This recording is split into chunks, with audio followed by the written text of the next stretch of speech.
Hey, it's Joe West from the West Barn with Mike Shimshack. And we're here with Tim Pierce, guitar guru. I'm sure you know him, even though you think you might not. He's when I went to his All Music page, it showed credits all the way back to 1974, if you could believe that. I don't know how accurate that is. He's played on 1,000 records, 1,000+ records, with people like Phil Collins, Joe Cocker, Goo Goo Dolls, Meatloaf, Tears for Fears, Michael Jackson, Madonna, Rod Stewart. I could go on and on. Springsteen, Crowded House. Really incredible. I've been knowing Tim for a long time through other friends. We have a lot of mutual friends. Isn't that funny how it is in the music business, no matter what coast you live on? But he also has an amazing, and this is where he really came onto my radar, an amazing YouTube channel. It has over 230,000 subscribers, which is a huge feat in YouTube land. Hundreds of videos up there. I learned how to play Back in Black correctly because of this man. Thank you. Great. And I passed it on to my offspring. My son is now playing that D without the third in it. So thank you for that. But you do such a great job with those videos, and it's just like your personality is killer. Like, if you would wish, how many people have been stuck with people teaching them an instrument over the years that was just not a good fit? But the way you teach it, man, it's like, I don't think there's anybody that could watch one of those videos and not come out the other side pushing on another video below it.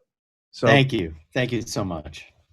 We met in Los Angeles when I was out there for NAMM years ago. A good buddy of mine, Chris Van Tassel, turned me on to you.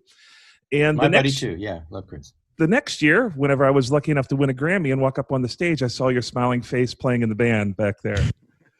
So it was cool to see that. I watched your Grammy video, which was really cool, how you guys do 80+ songs or whatnot, and how you decide how that goes down. Yeah, really those are fun to do. It's funny. I've done 3 of them. I've done it for 3 years, the last 3 years. And the middle one, there was some technical problem with my amp and the footage was bad. So the first year I did it, I got a great film. The second year I did it, I couldn't even release the film. And then the last year I did it, just recently, it was the best one ever. So it's just the luck of the draw. I take my cameras, and if I get good stuff, then I can release something. So glad you saw it. Glad you liked it. What did you get the Grammy for? For Joey and Rory, Best Roots Album. I think Best Roots Album, Best Gospel Roots Album. But it sure was nice to walk up there and see your smiling face playing guitar. It's a question for you. Like, when you're on a gig like that and it's like, hey, guess what? We're going to play 80 tunes, And I remember as a kid being in bands with my buddies in junior high, and we would rehearse the same 5 songs for the summer and still suck at them, It's like there's another quantum leap that happens once you get somewhere in your education as a musician. You start to see the cross-pollination of all these songs, that you're able to do that, and it's really what I most admired. And I'm not great at it, but I love it whenever I was telling my friends we were having you on, I said, he is the ultimate dude. You would win the Super Bowl if you were at a campfire and Tim Pierce was there with his guitar, because you literally are going to have 3-4 decades worth of the best hit songs ever, not only that but that you actually played on the records. Well, thank you. A gig like that is amazing for me because I have no training as a musician. My only training is 2 years of lessons from age 12 to 14, 1/2 hour a week. But it was the greatest guitar teacher in Albuquerque, a really, really amazing guy. So all the musicians I work with here in LA are heavily schooled. And in that particular band, they can all sight read really, really well. I'm kind of the only guy who can't. So the musical director is a friend of mine. And I tend to do that with people. The people who employ me, I tend to make friends with them.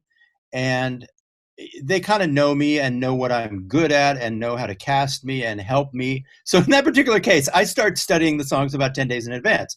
Now, there's no way you can remember 80 songs. So it's a combination of some memory and then recognition on charts of what figures look like. Because sight reading and reading are 2 different things. Sight reading is you see it, you read it. And I can't do that. But I can see a figure and remember what it's supposed to sound like. So it's this odd combination of stuff. And the great thing about that gig, and this helps everybody, he hires a person. We all have in-ears, okay? So we're doing 80 song starts. So at a certain point, you'll turn a page, you'll see a title, you'll see a chart, and no matter how much you've prepared, you really can't remember what the song is because it's just too much material. what he does is there's a person sitting there, a DJ, as it were, you know, there's a DJ sitting there, and they play the first 4 or 5 seconds of the song in our in-ears before we started. Wow. So Benny Caliuta will hear that, and he's bulletproof. He knows, and me too. And you go, oh, it's that, and then you bam, and then you look at the chart, you read it. But that's the brilliant thing about this musical director. He's just amazing, and you get a little taste of it in your headphones right before you play it. Wow, that's I cool. saw your video. I don't know when you put it out, but it was one that was on the top of my feed that showed you were at East West. Is that recently? You said, "Oh, sorry, I'm not putting out videos." I go there a lot. But you had introduced the guy who was the musical director for the Grammys. He was the piano player. Che. Yeah, he's just a brilliant jazz piano player. He's a composer. He's doing television shows. What happens to a lot of people out here is that they end up in film and television, because if you are, you know, if you're a keyboard wizard, you actually, that's just a very stable, lucrative, ever-growing career. And so he's actually scoring a couple of television shows right now. So he stays home and works hard on that. And it's, you know, it's mailbox money for these guys. So that's maybe not so much in Nashville, but out here, these musicians, a lot of them end up in scoring.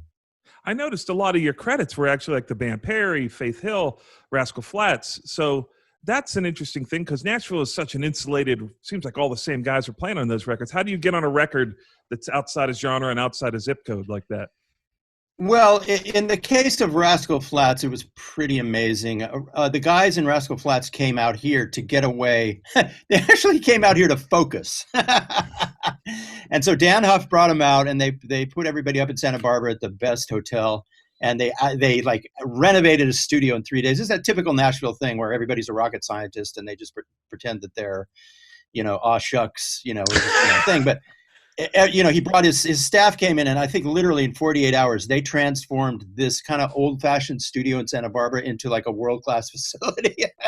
Wow. With the headphones, everything perfect. And then Justin Nybank came, and Dan was there, and we all stayed up there. And it was a way of getting the guys out of town so that they could focus.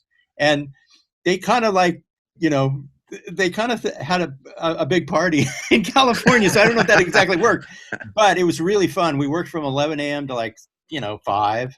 And then because Dan was not at home, I got to spend every evening having dinner with him, and I got to know Dan. You know, I worked with him out here in the 90s when he was here blazing through sessions.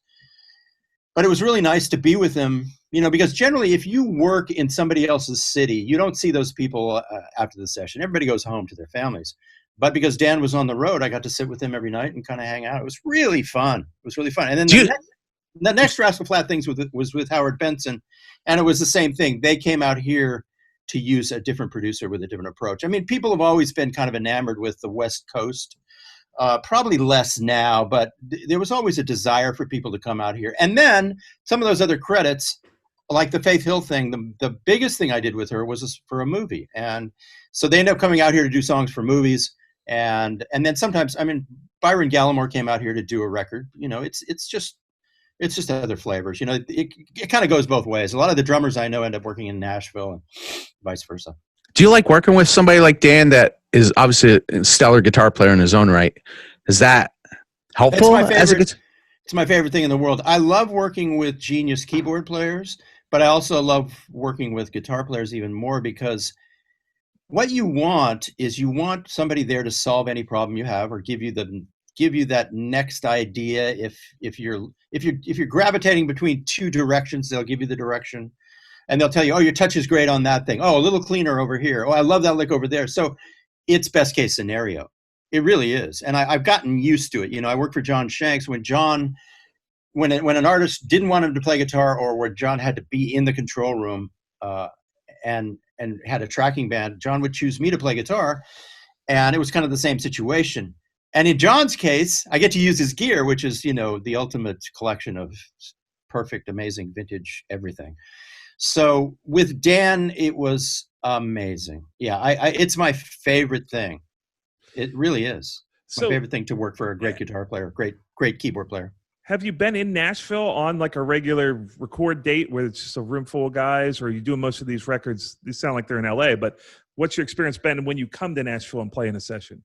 The thing is, I don't come to Nashville, and I'll tell you exactly why. In the 90s, I came a few times. But what happened was the new crop of guitar players in Nashville, really became the same animal that I am, really. And that, I mean, so there was no need for me to come. I mean, you've got all the guys that get all the sounds, all the parts, all the effects, all the modern rock. You know, Nashville inherited classic rock, which is, you know, it's a drag for us with pop music over here on the West Coast. But the music that I love the most, you guys kind of inherited. And so the guitar players that came along after the 90s, the new crop of guitar players, all were versed in those skills. They're rock players, basically. And they can play anything, and all the sounds, all the effects, all the parts, all the R&B, all the, you know, it's this hybrid of stuff. We know them all. I don't need to mention all their names.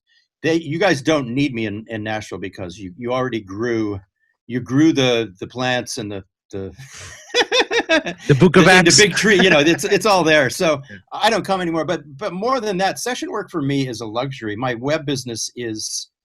I did 40 years of session work, and now it's kind of family and friends at this point. I mean, my time actually is too.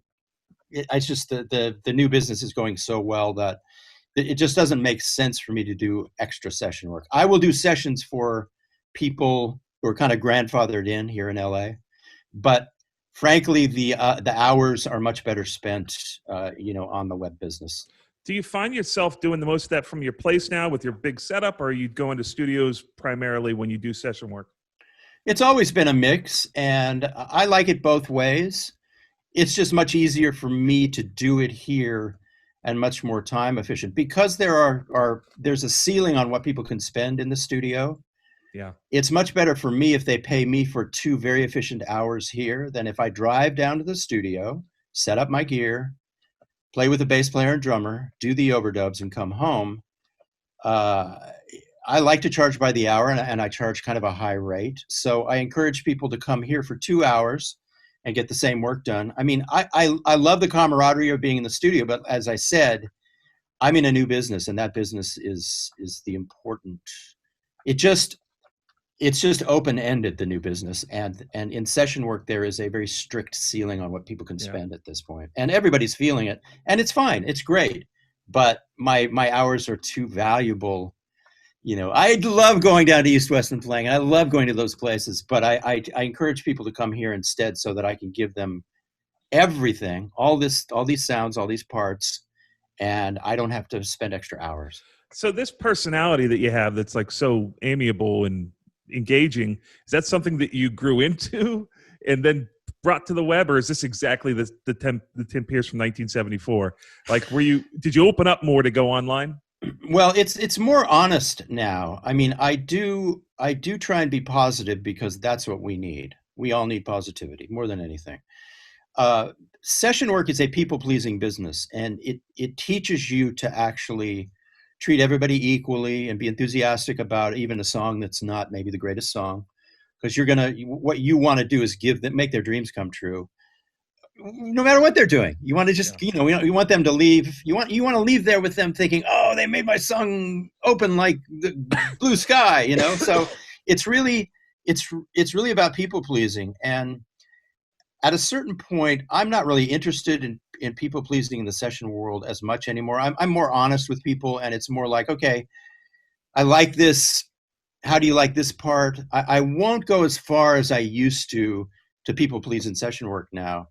What I do on the web and in teaching is you feed off the appreciation of people, and there's so much of it. I mean, if you get 1,000 comments, you might get 5 that are really brutally not nice. You might get 10, but the other 990 are they're so full of appreciation. It kind of fuels you. It kind of makes it all worthwhile. And what I try and do is I imagine a guitar player sitting there kind of struggling with whatever issues or trying to build themselves up. And I want to let them know that it's okay to have limitations, and it's okay to strive, and it's okay to play simply, really, because what I do, it's a very simple thing, and it's okay. Music for me the best music was always really simple to me anyway. So to answer your question very specifically, I'm actually more honest these days. What I try and do, and I'm even doing it now, is just boost my personality by about 10%. And I think there are other people that do this. You might do the same thing when you're on camera. You take what you've got and you just lift it a little bit so that, you know, I don't want to nod off in front of the camera. I don't know. So that's really it. It's just Yeah. it's just look at the positive and just give yourself a little bit of energy, extra energy, and I'm more honest than ever, actually. It's really cool. They say like when you're doing improv that you never say no, right? So when someone says something, you say yes. The session world and being a good producer and a good person in the room trying to keep energy, right? Yes. Your job is to always say yes and find a way to continue the conversation. And I think it's probably groomed you fairly well for going online. It's kind of shaped. The world has given you back like the positive reinforcement over these years to shape you as a person, to be like, hey, let's continue the conversation. I like what you said about that, but that's not it. Maybe this is it. What do you think of that? The dialogue continues as a player, as a teacher, as a whatever. You don't realize it growing up in the studio. After 30 years, though, you kind of become a different person because you do want the best for people. And if you don't, you're not going to be in the studio world for long, no matter how good you are. I just think that you just have to want the best for people. And if you don't, it's a miserable place to be. You have to sometimes you have to make a decision at a why, like, who's the person I want to be, and I think the studio taught me that a long time ago. It's like, hey man, I could be a part of something that's maybe better than myself, or, and when you get with a great guitar player, there's nothing like it where they can take something. Yeah, it's fun. It's really fun to make somebody's song blossom. It really is fun. But yeah, if you show up for the gig, when you say yes to a gig, you're saying yes to a lot of things. You're not just saying yes to the parts and the money. You're saying yes to a whole philosophy and support and encouragement and enthusiasm, energy, confidence. When you show up, you have to be on. And then after lunch, you have to be on again. And then maybe you have to be on one more time, 3 songs. I mean, it's funny that my favorite thing is just doing one song a day, but that's never really possible. It's that, if I really wail on one song, it's kind of like, yeah, I'll just go home and go swimming now. But I'm done. Yeah, but that's really the biggest challenge in studio work is to, as you reach song 2 and then song 3, people are usually pretty smart and not doing more than 3 songs a day. Although I know in Nashville sometimes they do 6 songs in 1 hour.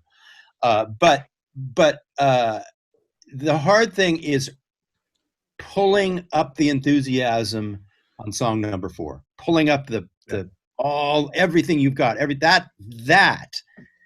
And I've seen people do it better than me my whole life. Players who just bring it up again strong. Song number 4, it's a ballad. You go, I already played everything I know how to play. Play it slower. Exactly. So that's a good point. So let's say like in Nashville, you get your drum sounds, you're up, you're rolling in the first song. About an hour later, you're kind of rapping that song usually. It depends on the date. In demo sessions, they're tracking 5 songs in 3 hours. And that's with getting people to show up and having a downbeat of 10 a.m. They're done by 1 and they got 5 songs. How is that different in LA? Like, what's the life of a song? And when we do album work, it's maybe 2 songs in 3 hours. Like, what is it, that same pace on record work in LA? Or it's a little bit it's a little slower and freer. It's more kind of artist oriented, I would say. It's like if they pay the musicians a day rate, they might do 3-4 songs, but it's still, the best people still go for maybe the 3rd take maximum. So it's a very easy thing. You show up at East West, you track the first song, maybe you're done in a half hour, everybody talks, everybody rests, maybe you add a guitar overdub. It's a very, very relaxed, people really try and make it easy and fun. It's probably a bit slower here.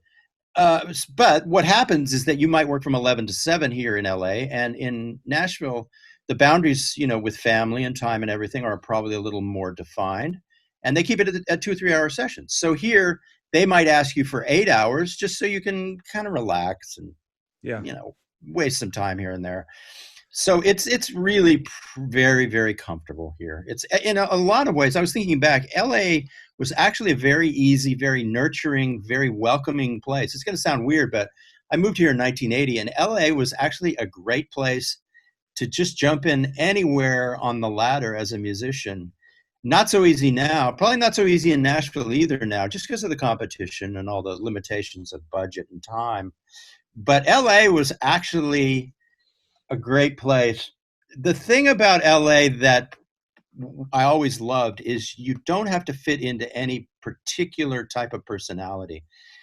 People can be pretty crazy, pretty unique, and kind of be valued for their uniqueness rather than not valued. So that is one nice thing about LA. But that being said, Nashville is and has become the #1 organic music city in the world.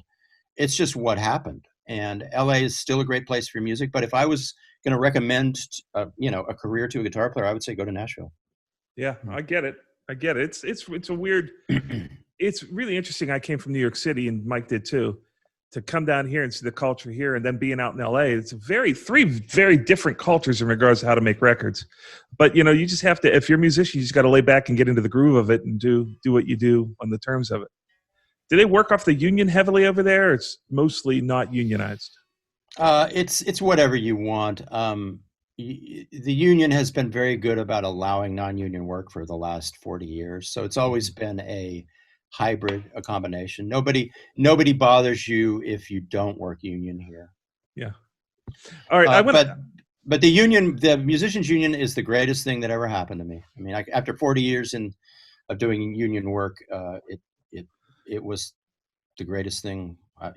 It's the greatest. I have a question for you. I was in the car going to get sushi yesterday with my 15-year-old son, and on his Spotify playlist, he had Runaway, Bon Jovi. Can you tell us the story of your involvement with Runaway? And such a great tune. I mean, you've got this history of being on these songs that were like it for me. Like, these are the songs that I listen to over and over and over again. So tell us a little bit about how that came about. I moved to LA at age 21, and at age 23, I had a bunch of stuff happen at the same time. I got to go to New York City to do a John Waite record with Neil Giraldo producing. And at that moment, Neil Giraldo was Pat Benatar. They were huge. And then I joined Rick Springfield's band, and Rick was arguably the biggest star in America at that moment, 1983, because Jesse's Girl had just come out. So I was in New York recording with John Waite, and John Bon Jovi was living upstairs in the apartment. And Tony Bon Jovi, was funding a master demo. That's what you called it back then, because it was all analog. Master demo session for John Bon Jovi. And because I was working in the power station and John heard me play, he asked me to come back and do that session with him. So I came back and we tracked with Roy Bittan and a few other people. And we did 8 songs. And Runaway ended up being the one song that they kept from that master demo section. And we all got full credit. If you look at the LP, if you find one somewhere, we're called the All-Star Band, and we all have full credit for Runaway. But it was the one song that they didn't re-record. Maybe they tried and they couldn't top it.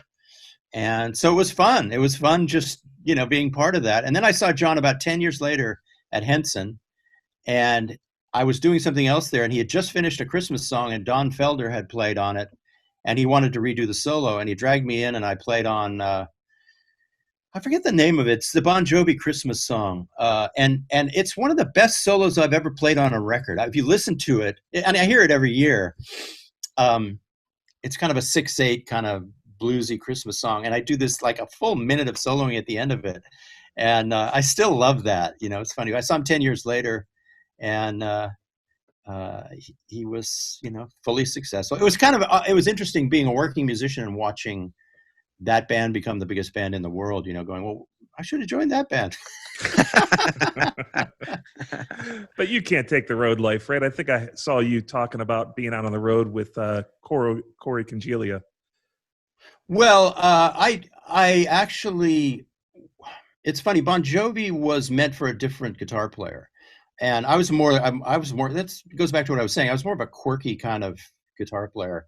I wasn't kind of a rock star guitar player. So I didn't have the image for Bon Jovi anyway. But the thing about the road is this: if you go on the road as a sideman, there is no particular benefit afterwards. And there are deficits afterwards. There are drawbacks. And I saw that when I toured with Rick. I thought, okay, this doesn't lead me anywhere. It leads me to a paycheck, and then people actually not even remembering me. And that was the scariest thing. It's like I remember Jeff Porcaro called me to play on, he was producing a Boss Skaggs record. It was going to be his first production. And I couldn't do it because I was on the road. And that was the moment where I said, I don't ever want to have this happen again. And literally, I turned down a big tour with Joe Cocker after I did his record. They kept offering more and more money. And I kept saying, no. And it was just to stay home and make a fraction of the money and build my studio career. And I never looked back. To me, the thing about the road is it's 23 hours, 22 hours of waiting for a show. It's very hard to make new things and create new things when you're out there, because you're basically resting and traveling and communing with your road family and getting ready to do this great show, which is usually the exact same show you did the night before. The problem with the road is repetition. So you do a lot of creative stuff in the rehearsals, and then the idea is to give the audience the exact same show every night. So you as a musician, it's scary. To me, it was frightening to go out there and get nothing done all day. And so when it was hard to make $150 a week rather than, $4,000 a week. Some weeks when I turned down that Joe Cocker tour, I think they brought it up to $5,000, which in the 80s or early 90s was a lot, but it was the right thing to do. Speaking of John Waite and Neil Giraldo, you played on Change, correct? That's right. That's one of my favorite guitar solos of all time. I love that song. Bukovac likes that. Bukovac. I love that song, and I love that solo. Yeah, thank you. Unbelievable. Yeah, thank you. So good. He's a killer guitar player too. Neil's a great guitar player in his own right. What's some of the big hooks that you've played over the years that are like? I know a lot of times, like maybe I watched your Goo Goo Dolls video, and it's like I love the mandolin part and the parts that you played in that, but maybe they aren't the ones that are the big hooks in a song every time, right? They were in that song, but yeah, I can't really answer that question because I don't think of it that way. I don't really remember the past that well. I think that's up to everybody. But do you hear records when you hear them on the radio and go, oh yeah, I remember playing that? Is there any particular melody or part that you came up with that you're like, man, I was lucky to have that part that day that you would remember from a song that we would be sort of seared into our memories? No, my honest answer is no. That's incredible. Yeah. It's incredible. You think about that. There's times when you hear something and it's like, I guess maybe that's the sign of a great mind. It's like going from one hook to the other, to the other, to the other. Some of these things, when I hear them, I'm just like, I'm a huge Rick Springfield fan. I think those Rick Springfield records were, sure, he was a soap opera star, but the records, like Living in Oz, and you played on that record. And, yeah. I mean, those records were so good from a production standpoint. The guitar sounds. And I mean, I literally wore the cassettes out on those records, awesome. That's awesome. It's cool. I mean, I'm sure that people come up to you all the time and sort of say that, because in my mind, you're indelibly a part. That's part of your DNA on those records. It's an interesting thing to be part of that. We're in this popular culture now that if you have a hit, you're lucky enough to have a number one as a songwriter, people won't remember it next summer. Yeah. Whereas these songs that you played on, they are like, the Tears for Fears stuff. You hear that and it just gives you goosebumps all over and takes you back to 1980, whatever it was. Well, the nice thing is that you would go to the hardware store or something. And in the arc of my career, it's like this. So you're talking to a guy, the part of music that I was most active in arguably was the biggest era of music. I would say, with regards to sales, although that's not true, record companies are doing great. It's just all changed. It's just all changed now. But it feels like it was the biggest era of music. It feels like Rod Stewart was huge. Michael Jackson was huge. Bruce Springsteen were huge. And I don't know, when I look out there in the landscape, who's huge now. I mean, who's as big as Van Halen now? The Foo Fighters, maybe. But so it seemed like, all the biggest music stars were during that era that I got to kind of sort of be part of. And when I would be at the hardware store and hear a Rod Stewart song that I had played on, it gave me goosebumps. Or Runaway, it gave me goosebumps. One of the big ones for me was You'll Be in My Heart by Phil Collins. It won him the Academy Award and led to about 5 years of work with Phil Collins. And for me, being in a room and tracking with Phil Collins sitting right there playing drums, it was like, I can't believe, how did this, I can't even comprehend Right. I never would have allowed myself to dream of something like this. Yeah. Or in the room with Bruce Springsteen, or in the room with Rod Stewart. I did a bunch of Rod Stewart records. I did 5 Joe Cocker records. I mean, these are people that I worked with side by side who I dreamed of working with. You know, I sat next to Steve Lukather and did sessions. I sat next to Dan Huff. You know, it's just, you know, it was an amazing ride. So particular hooks, it's serendipity. When you play a guitar part, your job is to really create a landscape that serves the lyric and the song and the mood and everything. And that could be something very simple and minimal and forgettable. It could be forgettable on purpose. It could be, you know, just some sort of a pad, you know. So I never really got into identifying with certain parts that I had played on a record. I would hear this person's voice on the radio and just go, I am actually on that song. And then I go back to my 12-year-old self and go, this is not possible. So it's been a really, really great ride. Really great ride. Are there any artists that you had as a child, like Van Morrison or somebody in your life that you were listening to that you haven't got to be on a record with, that you were like, man, I wish I would have got a shot to be on that record or with that artist? No, because I don't idolize artists anymore so much. You know, they're all just people. And if I had gotten to play on a Peter Gabriel record, that would have been great. Yeah. I did finally get to play on a Don Henley record, and it really wasn't. I was kind of a disappointing experience, because I thought, okay, Don has just found his guitar player. You know, it's like he's waited years. I've waited years. We're going to show up together in the studio, right, and he's going to see that he has finally found his guitar player. Did not happen. I told Mike, my son and I just rewatched the Eagles documentary, you know, which is fantastic, History of the Eagles. And there's this part where Henley, and Henley's one of these dudes that I love him. I love his snare sound. I don't know how he gets that snare sound every time, but I love his drumming, and his voice is just undeniable. But you get the sense that guy is probably going to be hard to make friends with. And there's this big thing where him and Geffen are going back and forth. And Henley lays out this well-placed and well-thought-out argument for about 10 minutes on the anthology. And then they cut to Geffen, and he says, Henley's a malcontent. And that was it. It was like he had destroyed 20 minutes of, you know, well-placed argument by Henley by just saying, yeah, Henley's a malcontent. And I laughed out loud on the rewatch of it. You know, it was that good. But, you know, when you get a guy like that, what must be going through that guy's head, Don Henley? I mean, the lyrics in Hotel California, the melodies, you know, The End of the Innocents with Hornsby. Some of these records are the records that shape you as a songwriter. You're saying, one day I want to write a song that feels like that, or that has that kind of impact on something. You know, it's got to be a lot going on in a guy's head like that, you know? Well, and the thing is, these people have spent their lives surrounded by the best and brightest, surrounded on a daily basis. So even though you feel like as a musician you have something unique to offer, you're dealing with decades of musicians, guitar players who've had a lot to offer.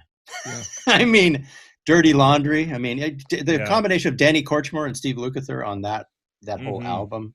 I mean, so you got to. I was just, you know, you get kind of crazy, and you think, oh, it's going to be amazing, and it was great. But it's, you know, I just ended up being a guitar player on the record, basically, rather than Don Henley's, you know, best friend, you know, collaborator. Didn't happen. Hey, so are you friends with Felder? No, I've never met him, actually. I've got a couple of friends who know him, so I hear about him. Big fan of him. No. What a great Me too, player. Always was, yeah. Yeah, you know, and for me as one of the fans of the Eagles, I really wish those guys could get it together and be on stage all at the same time, because they don't realize what that does for the fans, you know, to see the original members in the band. You know, I went to see Foreigner a couple years ago, Journey, Foreigner, and Night Ranger, and Foreigner didn't have one original member. There was nobody. They were great. It was Mickey, who's the guitar player? Mick Jones. So Mick was on maybe select dates on that tour, but he wasn't on the night I got to see him. But, you know, it really does a heart good to see all Fleetwood Mac up there, you know, and I get it's got to be tough to live with each other, but man, it sure makes you the whole experience complete when you get to see them. I agree. Yeah, I mean, I was a big fan of Felder's playing, man. What he brought to the Eagles, and Bernie. What's Bernie's last name? He's in Nashville now. At least he shot his segments for that. The Bernie Leadon. Yeah, I loved it. That band was great in every era. They had something that was like, even though they changed their dynamic, there was something about those guys that were just magic. I agree. Great guitars. And those Tears for Fears records that you played on, that record in and of itself was like, come on. I mean, that was a seminal record. When I was in high school, that record was like everything I thought about was wrapped around that record. Well, Joe, are you a guitar player? I'm a songwriter that plays guitar. Got you. In consequence, and how about you? You play guitar? Same though. Songwriter that plays guitar, not a guitar player. We don't answer that question when you're on screen. If we're on any other screen, yes, we're totally guitar players. Not with you on screen. And what guitar players have you had on your show lately? Mike? We had Adam Schoenfeld on. Yeah, see, that's a perfect example of the new Nashville guitar player that didn't exist in the 90s. It's just, that's the perfect example. That's the animal that you guys are, you guys have a roster of these rock players who can, do it all. Absolutely. Yeah. So tell us a little bit about what motivated you to go online. Was it to free you up and not make it a pay for, like, literally go to work and get a donut? Is it like you wanted to get some security in regards to your income? If it's something you just enjoy doing more? Well, I have to say, I actually enjoy this profession more than the previous profession. And maybe it's just because I did the previous profession for 40 years. I mean, we took our first vacation in 2018 in 12 years. So we'll say that I did 2006 to 2018 without a single vacation. Wow. So my like and musicians are like that. Musicians generally work harder than anybody on the planet. And part of being a studio musician is that you want to be there for every call so they don't discover the other guy. That is really the hardest part of it. Because the other guy's really good, and it's the other guy's going to have a fresh approach. And so that's part of the reason you never take a vacation as a studio musician, because you want to hold on to your street corner all the time. So 10 years ago, the landscape was changing, partly because budgets are, like I said, limited. I mean, they can only pay so much for your hours and your days at this point. And a lot of the royalty systems that were attached to being a session musician are not there anymore. Now, we all benefited, guys from my era, and still do, from, I get paid everywhere in the world for my performances except for the US, North Korea, and I think Syria. Because as a performer, they're called neighboring rights. And I get royalties for being a guitar player on all the records I played on everywhere in the world, except for the US and 2 other countries.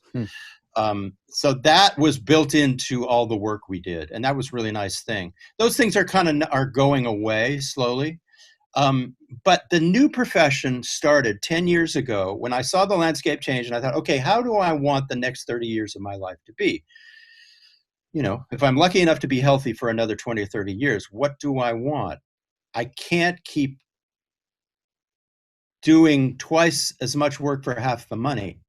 Right. Which is where it was headed. It wasn't there yet, but now it's kind of officially there.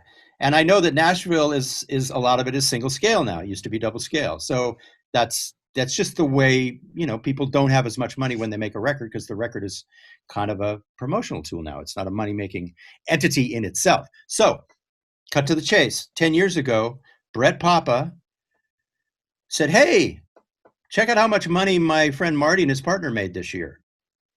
And it was a real business. It was a 7-figure gross. Wow. And then Greg Bissonette turned me on to Scott, what's Scott's last name? The drum teacher. And he was doing a similar thing. And I thought, okay, I want to make a product.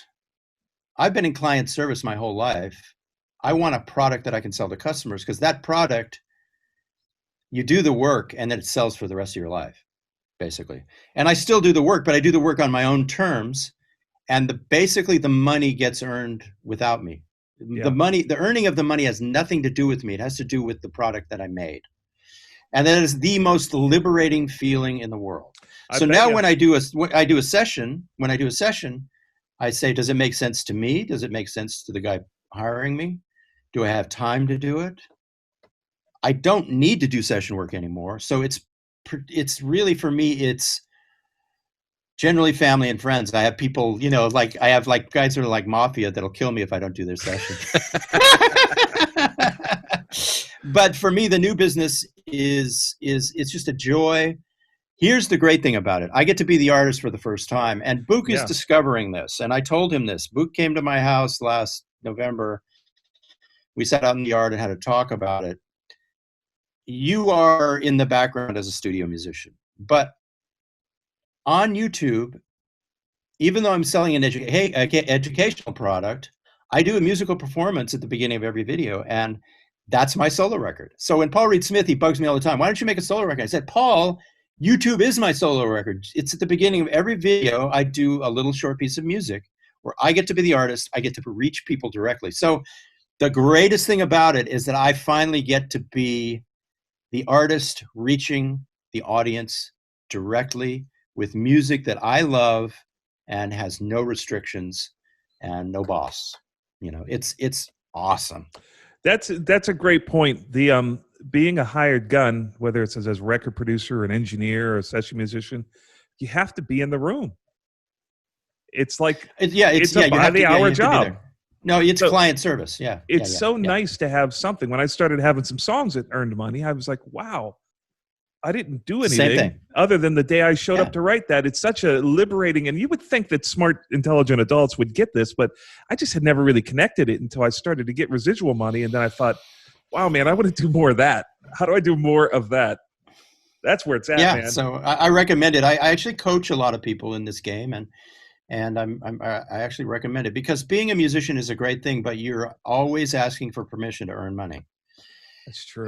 You are always being given permission or not to earn money. And if you can step outside of that, it just gets a whole lot better.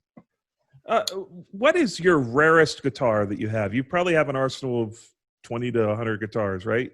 I have about 100 guitars, and I never bought into the vintage thing, kind of to my own detriment.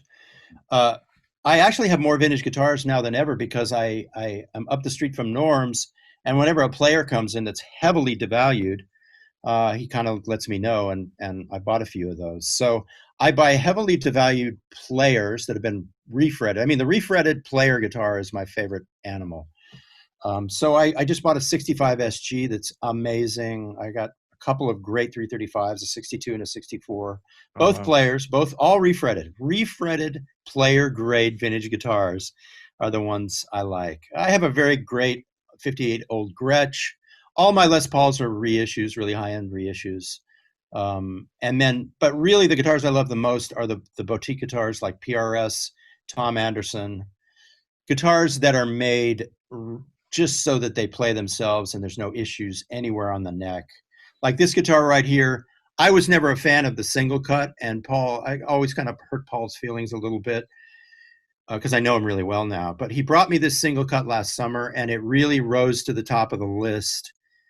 Paul tries every day of his life to make his products better. And when I first met him 10 years ago, he said to me, my guitars just don't sound good. I got to, and he's done it. I mean, the pickups, everything just gets better all the time. And this thing with the new pickups, it's my favorite right now. I love vintage guitars because they make me a rough player. And I talk about this a lot in my videos, and will continue to do so. If I pick up a vintage guitar, it takes some of the polish off of me, and I become a different guitar player, and it's a great thing. But at the same time, my favorite guitars are the Ferraris, the Lamborghinis, the McLarens. All right, let me rephrase then. If you're going to a session and it's not a cartage date, and you have to take 3 guitars, what are they? I'd take my PRS hollow body because it's an in-tune version of a 335. I would take any version of a Stratocaster for that sound, and I might take a P90 guitar, some sort of P90 guitar. But it also depends. I generally take 8 or 9 guitars in my back seat, and if it's a safe situation, I'll leave some of them in the back seat. But I never know which guitar is going to work best in a particular situation, because the one thing about session work, every day is the first day of school, and it's amazing. You show up and you go, I've done this all my life, and it still seems like it's the first time I've ever done it. And so this guitar, I thought it would be perfect, but it's not. Well, luckily I brought 5 guitars, and that one will work. It's all the preferences of the people you're working with. Sometimes they hear something that you don't, they want to hear a Filtertron and you don't have one there, and it's just, it's a wild ride. Session work is always the first day of school. Always. That's fun. Well, thank you so much for coming on. What do you, we've got the website, we've got your YouTube channel, anything else that we could point folks towards you with? No, the system is designed so that it's all designed to just get people to take a look at the masterclass and take a 14-day free trial. So if you go to my YouTube channel, it'll take you there. If you go to my website, it'll take you there. All roads lead where they're supposed to. So if, let's say, you have multiple courses? If you're a total beginner guitarist, is there a route in your program for that guy? I have one beginner category that I am beginning to populate, but my website, the masterclass is over 100 hours of content, over 1,000 videos, maybe 1,400 videos at this point. It's huge. Most of it is for intermediate players at different rungs of the ladder. So what you have to do, that's why we do the free trial. You can go monthly too, and you can find out in a month if you want to stay in or not.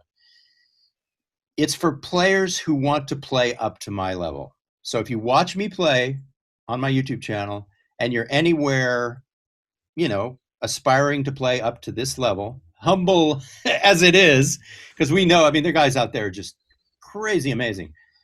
If you want to know what I know and kind of play up to my level, it's more for intermediate players at this point. I hope within a couple of years to have a fully stocked beginner category. My beginner category probably has 100 videos already. Oh wow! So it's not small, but I need a lot more in there, and it's just finding the time to sit down and do beginner videos. But I'll do it because I want that. I really want to have a beginner. I can speak from experience from watching the stuff that you've put out online, just on YouTube. You get to see it at speed, and you get to see it slower. There's nothing that you can't sort of grasp. It's not like some of these tutorials where you just can't, like, oh, what's he doing? Where's his hands?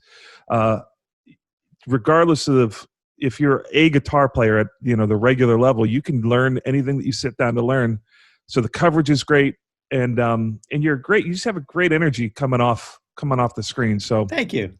I congratulations. Really appreciate that. And I was asking more for my son because I was going to get him into it, but. No, I would look. Justin Sanderco and Marty Schwartz, both good friends of mine, both uber successful, like crazy successful at this. They are masters. They were the original YouTube stars, the two of them. And Justin's course, look at any of Justin's courses. Okay. And then Marty's like your best friend. His courses too. Those two guys are amazing at beginner and up. Well, thank you, man. You're a inspiration. So many great records you've been on, and then to meet the guy, it's not a disappointment. Sometimes you meet them and they're disappointment. I've been waiting for this moment to coalesce, where Tim Pierce and me. I'm going by your Don Henley story. Yeah, exactly. It's. I always think it's really great. I'm really grateful sometimes that I met somebody 10 years later, or worked with somebody 10 years later, because I'm better. It's like it's so. I'm grateful that we waited a long time, and this was our moment. And let's do more. Well, God bless you. Keep on doing what you're doing, and we'd love to have you back on sometime. Thank you so much, pal. Anytime. Thank you, Tim. From the West Barn, signing off.